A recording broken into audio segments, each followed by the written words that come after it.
NEET study tuition में आपका स्वागत है। इस वीडियो में हम लोग सेमेस्टर 2 माइनर साइबर डिफेंस का एक मोस्ट इंपॉर्टेंट प्रश्न देखेंगे।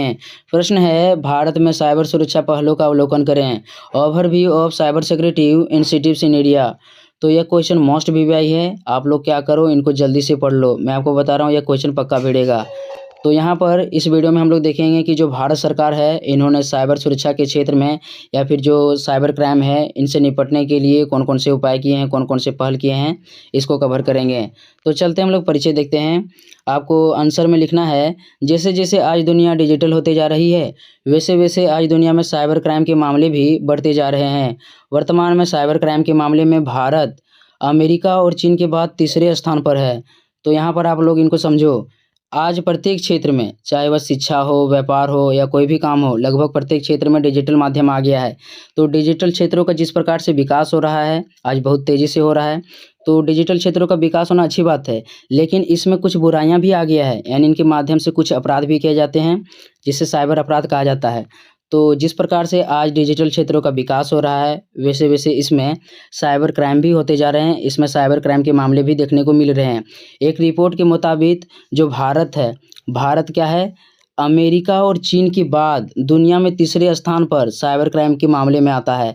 यानी कि भारत में, जो भारत है, इसका दुनिया में साइबर क्राइम के मामले में तीसरा स्थान है। तो आप लोग समझ सकते हो यहाँ पर कितना साइबर क्राइम होता है। ठीक है, तो नेक्स्ट अब हम लोग देखते हैं। आगे आपको लिखना है, सरकारी आंकड़ों के मुताबिक सबसे ज़्यादा साइबर अपराध फेसबुक के जरिए हुए हैं। इसके अलावा ट्विटर, व्हाट्सएप जैसे प्लेटफॉर्मों ने भी साइबर अपराध को अंजाम दिया है। आज भारत में दिनों दिन साइबर क्राइम के मामले देखने को मिलते रहते हैं, जिसे दूर करने के लिए भारत सरकार ने कई पहल किए हैं। तो देखो, यहाँ पर आप लोग समझ लो, जो आज साइबर क्राइम हो रहा है, रिपोर्टों के मुताबिक यहाँ पर पाया गया है कि जो फेसबुक है, फेसबुक के ज़रिए सबसे ज़्यादा फ्रॉड हो रहे हैं, सबसे ज़्यादा साइबर क्राइम देखने को मिल रहा है। इसके अलावा जो ट्विटर है, व्हाट्सएप है, इसके माध्यम से भी साइबर क्राइम या साइबर अपराध बढ़ रहे हैं। तो इनको दूर करने के लिए भारत सरकार ने कई पहल किए हैं, कई नियम अपनाए हैं। ठीक है, कई कड़े कानून लाए हैं, उनको देखेंगे। ठीक है, तो चलते हैं हम लोग उनको देखते हैं, कौन कौन से नियम है या कौन कौन से पहल अपनाए गए हैं। तो नेक्स्ट पॉइंट आपको देना है, भारत में साइबर सुरक्षा की पहल, यानी इससे निपटने के लिए cyber security initiatives in India. Bharat में साइबर सुरक्षा के लिए कौन कौन से पहल अपनाए गए हैं, इनको देखते हैं हम लोग। तो फर्स्ट पॉइंट आपको देना है, राष्ट्रीय साइबर सुरक्षा नीति। यानी कि जो भारत सरकार था, इन्होंने 2013 में एक नीति लाया था, जिनके माध्यम से साइबर सुरक्षा को कंट्रोल करने का प्रयास किया गया था। इनको आप लोग देखो, इंटरनेट के बढ़ते प्रयोग के कारण भारत में साइबर सुरक्षा एक बड़ी समस्या बनती जा रही है। इन समस्याओं के समाधान के लिए वर्ष 2013 में भारत सरकार ने राष्ट्रीय साइबर सुरक्षा नीति लागू की थी, ताकि नागरिकों, व्यवसायों और जो सरकार है, सरकार के लिए सुरक्षित और लचीले साइबर स्पेस का निर्माण हो सके। तो वर्ष 2013 में भारत सरकार ने एक नीति लाया था, राष्ट्रीय साइबर सुरक्षा नीति। इस तरह से पॉइंट आप लोग बनाइएगा। यह नीति क्यों लाया गया था, ताकि जो नागरिक हैं, उनका जो डेटा है, जो भी बैंक अमाउंट है, वह नुकसान ना पहुंचे। जो भी व्यवसाय हो गए हैं या जो सरकार है, सरकार भी बहुत सारी डेटा होते हैं, तो उनको सुरक्षित रखा जा सके, इसलिए इस नीति को लाया गया था। ठीक है, तो यह फर्स्ट पॉइंट था। नेक्स्ट अब हम लोग देखते हैं। नेक्स्ट पॉइंट आपको देना है, साइबर सुरक्षित भारत पहल, साइबर सिक्योर इंडिया इंस्टीट्यूट। यानी कि भारत सरकार के द्वारा साइबर क्राइम को दूर करने के लिए दूसरा नियम क्या लाया गया था, साइबर सुरक्षित भारत पहल। इस प्रकार से कानून लाए गए थे। तो इनको देखते हैं हम लोग। यह पहल भारत सरकार द्वारा साइबर अपराधों के बारे में जागरूकता बढ़ाने के लिए किया गया था। इसमें आईटी उद्योगों और सरकारी विभागों में साइबर अपराधियों के बारे में जागरूकता फैले और साइबर सुरक्षा के लिए उपाय किए जाएं। इस उद्देश्य से साइबर सुरक्षित भारत पहल की शुरुआत की गई थी। तो जो आपको यहाँ पर दूसरा पहल दिख रहा है, साइबर सुरक्षित भारत पहल, यह क्यों लाया गया था, क्योंकि ऐसा मामला था कि जो था ना, साइबर क्राइम काफ़ी तेज़ी से बढ़ रहे थे।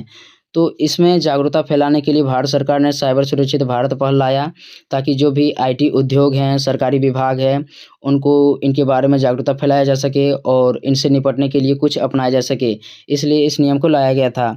तो यह दूसरा पहल है, साइबर सुरक्षित भारत पहल। नेक्स्ट देखते हैं हम लोग। नेक्स्ट पॉइंट आपको देना है, भारतीय साइबर अपराध समन्वय केंद्र। यानी भारत सरकार के द्वारा तीसरा पहल क्या अपनाया गया था, भारत साइबर अपराध समन्वय केंद्र, Indian cyber crime coordination centre I4C। तो इस पहल को हम लोग देखते हैं। भारत में साइबर अपराध से अच्छे और प्रभावी तरीके से निपटा जा सके, इसके लिए 5 अक्टूबर वर्ष 2018 को भारत में साइबर अपराध समन्वय केंद्र की स्थापना की गई थी। तो यहाँ पर जो यह तीसरा पहल था, यह क्यों लाया गया था, क्योंकि जो साइबर क्राइम है इनको अच्छी तरह से निपटा जा सके या माने इसको पूरी तरह से ख़त्म किया जा सके, इस उद्देश्य से 5 अक्टूबर 2018 को भारत में भारतीय साइबर अपराध समन्वय केंद्र की स्थापना की गई थी। ठीक है, नेक्स्ट अब हम लोग देखते हैं। नेक्स्ट पॉइंट आपको देना है साइबर स्वच्छता केंद्र, botnet cleaning and malware analysis centre. तो इसको हम लोग देखते हैं। साइबर स्वच्छता केंद्र, जिसे botnet cleaning and malware analysis centre के नाम से भी जाना जाता है, वर्ष 2017 में भारत सरकार ने बॉटनेट एंड मेलवेयर से जुड़ी समस्याओं का पता लगाने तथा नागरिकों के डेटा, कंप्यूटर, फ़ोन और घरेलू राउटर जैसे उपकरणों से सुरक्षित करने के लिए साइबर स्वच्छता केंद्र की स्थापना की गई थी। यहाँ पर आप लोग समझो, जो साइबर स्वच्छता केंद्र है इसे botnet cleaning and malware analysis centre के नाम से भी जाना जाता है। इनका शॉर्टकट नाम क्या है? BCMAC, यानी कि botnet cleaning and malware analysis centre. तो यह क्यों लाया गया था, इनको आप लोग समझो। वर्ष 2017 में भारत सरकार ने बॉटनेट और मेलवेयर से जुड़ी समस्याओं का पता लगाने के लिए एक साइबर स्वच्छता केंद्र की स्थापना की, यानी कि इस प्रकार से एक प्रकार की नीति लाया। तो बॉटनेट और मेलवेयर जो है एक प्रकार का वायरस है जो किसी प्रकार के कंप्यूटर, जो मोबाइल हो गया या जो प्रकार के इंटरनेट माध्यम वाले जो होते हैं सिस्टम, ठीक है, उसमें घुस करके डेटा चोरी करता है या नुकसान पहुंचाता है। तो वर्ष 2017 में इसी समस्या से निपटने के लिए नागरिकों के जो डेटा है यह सुरक्षित रहे, इस उद्देश्य से भारत सरकार ने साइबर स्वच्छता केंद्र की स्थापना की थी। ठीक है, नेक्स्ट अब हम लोग देखते हैं। नेक्स्ट पॉइंट आपको देना है computer emergency response team India. तो जो computer emergency response team India है इसको शॉर्टकट में CERT इन लिखते हैं। तो इस तरह से भी आप लोग लिख सकते हो और इसके बारे में आप लोग जो भी जानते हो या यहाँ पर जो भी आपको जानकारी मिलेगा लिख सकते हो। तो इनको हम लोग देखते हैं। CERT इन या ICERT भारत सरकार के इलेक्ट्रॉनिक्स और सूचना प्रौद्योगिकी मंत्रालय के अंतर्गत आने वाला एक कार्यालय है। यह साइबर सुरक्षा से जुड़े खतरों से निपटने के लिए एक प्रमुख एजेंसी है जो साइबर घटनाओं पर सूचनाओं का संग्रहण, विश्लेषण, प्रसारण और अलर्ट जारी करता है। तो यहाँ पर इनको समझो, जो यहाँ पर आपको दिख रहा है computer emergency response team India, इसको शॉर्टकट में CERT इन बोलते हैं, यानी कि C माने computer emergency response team India, या फिर इसको इस प्रकार से लिखा जा सकता है Indian computer emergency response team. तो दोनों टाइप से आप लोग लिख सकते हो। तो यह क्यों लाया गया था, इनको आप लोग समझो। देखो, जो यह था computer emergency response team India, यह भारत सरकार का सूचना प्रौद्योगिकी मंत्रालय के अंतर्गत आने वाला एक कार्यालय है। इसमें साइबर सुरक्षा से संबंधित या साइबर खतरों से निपटने के लिए यह क्या है, इसमें एक प्रमुख एजेंसी रहता है जो क्या करता है, जो भी साइबर सुरक्षा से संबंधित घटना रहता है उससे संबंधित जानकारी इकट्ठा करता है और उससे संबंधित जो भी रहता है, ठीक है, जिसे मतलब ज़्यादा हानिकारक रहेगा तो उससे अलर्ट जारी करेगा ताकि लोग क्या हो जाएं, सतर्क हो जाएं और इससे संबंधित जो भी प्रॉब्लम होगा उससे निपटा जा सकेगा। तो इसको आप समझ गए होंगे। नेक्स्ट अब हम लोग देखते हैं। 6th पॉइंट आपको देना है रक्षा cyber agency, defence cyber agency, DYCA।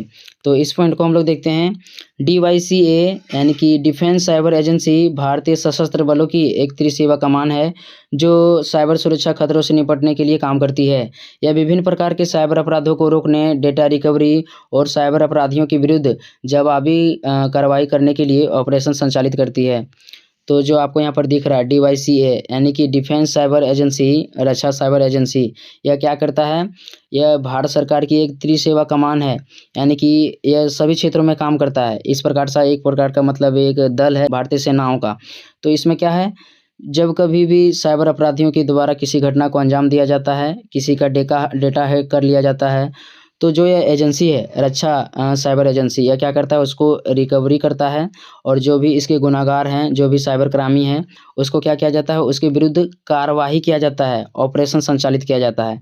तो यह 6ठा पॉइंट था रक्षा साइबर एजेंसी, यह भारत सरकार की 6ठा पहल था। नेक्स्ट अब हम लोग देखते हैं। नेक्स्ट पॉइंट आपको देना है डिजिटल व्यक्तिगत डेटा संरक्षण अधिनियम 2023। इस अधिनियम को हम लोग देखते हैं। यह अधिनियम भारत में लोगों के व्यक्तिगत डिजिटल डेटा की सुरक्षा करता है, साथ ही साथ यह लोगों की व्यक्तिगत गोपनीयता को मजबूत बनाए रखती है। यहाँ पर आप लोग देखो, यह जो अधिनियम है 2023 में आया है, यानी कि हाल के वर्षों में आया है। तो क्यों आया है, आज के समय में भारत में काफ़ी तेज़ी से साइबर क्राइम बढ़ रहा है, यानी आप लोगों के पास फ्रॉड जैसे कॉल आते रहे होंगे। तो इस प्रकार से आज के समय में काफ़ी तेज़ी से भारत में क्या हो रहा है, साइबर जैसे अपराध देखने को मिल रहा है। इसी समस्या को दूर करने के लिए क्या था 2023 में एक नियम लाया गया, डिजिटल व्यक्तिगत डेटा संरक्षण अधिनियम। इस प्रकार से अधिनियम लाया गया था। यह क्यों लाया गया था तो आप लोग समझो। आज आपके पास फ़ोन है, मोबाइल है, कंप्यूटर है, लैपटॉप है, तो यहाँ पर आप लोग क्या करते हो, अपना व्यक्तिगत डेटा को रखते हो, यानी कि यहाँ पर आप लोगों का व्यक्तिगत डेटा रहता है। तो जो यह अधिनियम है यह क्या करता है, सभी के डेटा को सुरक्षित रखता है, यानी दूसरा व्यक्ति आएगा तो वह दूसरे व्यक्ति को तक यह नहीं जाने देगा, ठीक है, यानी कि कड़ा से कड़ा इसे क्या करेगा, सुरक्षा प्रदान करेगा। तो यहाँ पर आपको दिख रहा होगा गोपनीयता, इसका मतलब है कि जिसका जो डेटा है केवल उसी तक पहुँचेगा, अन्य व्यक्तियों तक नहीं पहुँच पाएगा। तो जो साइबर क्राइम है इसे सुरक्षा के लिए क्या किया गया था, digital personal data protection act 2023 को लाया गया था। नेक्स्ट अब हम लोग देखते हैं 8वां पॉइंट आपको देना है cybercrime.gov.in। तो जो आपको यहाँ पर दिख रहा है ये एक प्रकार का वेबसाइट है, एक प्रकार का पोर्टल है। तो इनको देखते हैं हम लोग। यह पोर्टल साइबर अपराधों की शिकायत करने के लिए भारत सरकार की एक प्रमुख पहल है। इस पोर्टल के द्वारा साइबर अपराधों की ऑनलाइन शिकायत दर्ज की जाती है। तो जो आपको यहाँ पर दिख रहा है cybercrime.gov.in, इसमें आप लोगों के साथ यदि फ्रॉड हो जाता है, कोई साइबर क्राइम होता है तो आप लोग यहाँ पर शिकायत दर्ज करवा सकते हो, ठीक है। देखो आगे है, यह पोर्टल बच्चों और महिलाओं से जुड़े साइबर अपराधों पर विशेष जोर देता है। बाकी अन्य भी इसमें अपनी शिकायत दर्ज करवा सकते हैं। तो जो यह आपको दिख रहा है cybercrime.gov.in, यह क्या करता है, यदि किसी बच्चे के साथ या फिर महिला के साथ कोई साइबर क्राइम होता है तो इन पर जल्दी से जल्दी कार्रवाई होगा, यानी इनके लिए ज़्यादा जोर देगा। बाकी अन्य भी के साथ यदि साइबर क्राइम होता है, कोई प्रकार का फ्रॉड होता है तो आप लोग इसमें बेहिचक क्या कर सकते हैं, शिकायत दर्ज करवा सकते हैं।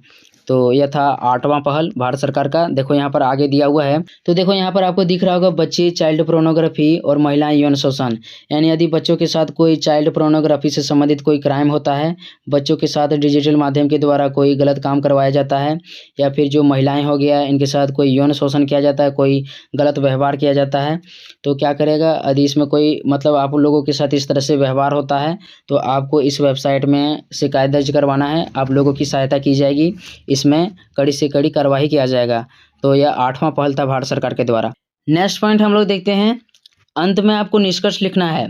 निष्कर्ष में क्या लिखना है, यहाँ पर आप लोग देखो, इस प्रकार से भारत में साइबर अपराध को देखते हुए इसे रोकने के लिए भारत सरकार के द्वारा कई पहल किए जा रहे हैं। इसके बावजूद भी साइबर अपराधी क्राइम के कई नए नए तरीके निकाल लेते हैं, जिसमें बहुत सारे लोग धोखे से इनके शिकार हो जाते हैं। तो आज के समय में साइबर अपराध काफ़ी तेज़ी से बढ़ रहा है। इसको निपटने के लिए भारत सरकार ने कई उपाय भी अपनाया है। इसके बावजूद भी कोई ना कोई तरीका ढूंढ लेता है साइबर क्राइम वाला, जिससे मतलब लोगों के साथ फ्रॉड हो जाता है, ठीक है। तो इस प्रकार से आपको लिखना है। आगे यहाँ देखो आप लोग, हमें इसमें सतर्क रहने की आवश्यकता है। कभी भी अनजान व्यक्तियों को ऑनलाइन या OTP, पासवर्ड या बैंक से संबंधित जानकारी नहीं देना चाहिए। तो यदि कोई व्यक्ति आपको OTP, पासवर्ड या बैंक से संबंधित कोई जानकारी मांगता है तो वहाँ पर आपको नहीं देना है, वरना आपके साथ फ्रॉड हो जाएगा। और अधिकतर जो फ्रॉड होता है वह OTP के चलते ही होता है। OTP 4 डिजिट का मांगा जाएगा, अनजान व्यक्तियों को आप लोग दे दोगे तो बस फ्रॉड हो गया, बैंक अकाउंट खाली। देखो अंत में आपको क्या लिख देना है यहाँ पर, आगे देखो, अंत में किसी के साथ यदि फ्रॉड हो जाता है तो 1930 में कॉल करना है या फिर cybercrime.gov.in पर अपनी शिकायत दर्ज करवाना है। तो यहाँ पर आप लोग अपनी शिकायत दर्ज करवा सकते हैं और जो भी समस्या है बता सकते हैं, इससे आपका समस्या सॉल्व होने का प्रयास किया जाएगा। तो इस वीडियो में इतना ही, मिलते हैं नेक्स्ट वीडियो में, तब तक के लिए धन्यवाद।